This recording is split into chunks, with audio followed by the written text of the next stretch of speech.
Depuis quand le pétrole d'un pays devient-il une question d'autorité militaire pour un autre pays? Depuis quand les mers internationales deviennent-elles la propriété d'une seule puissance? Si cette histoire vous semble familière, c'est parce que nous l'avons déjà vécue. Aujourd'hui, c'est le Venezuela. Mais ne nous trompons pas, ce n'est pas la première fois. Les États-Unis ont annoncé un ordre clair: bloquer les pétroliers vénézuéliens soumis aux sanctions. Des navires sont saisis, les mers sont contrôlées, et une puissance décide quelles ressources peuvent circuler ou non. On appelle cela l'ordre, la sécurité, la démocratie. Mais posons la question autrement. Regardons Haïti. En 1804, Haïti conquiert sa liberté. La réponse? Isolement, dette imposée, blocus économique. Le résultat? Un pays brisé pour avoir osé être libre.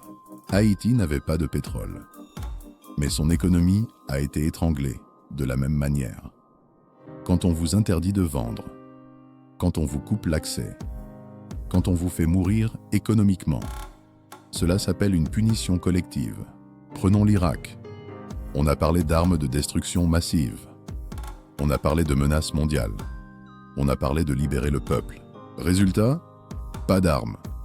Un pays détruit. Le pétrole sous contrôle étranger. Et aujourd'hui encore, l'Irak en paie le prix. Et puis la Libye. Kadhafi voulait contrôler le pétrole libyen.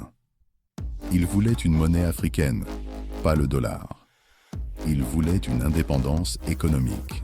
On a dit dictateur. On a dit intervention humanitaire. Résultat? Kadhafi est mort.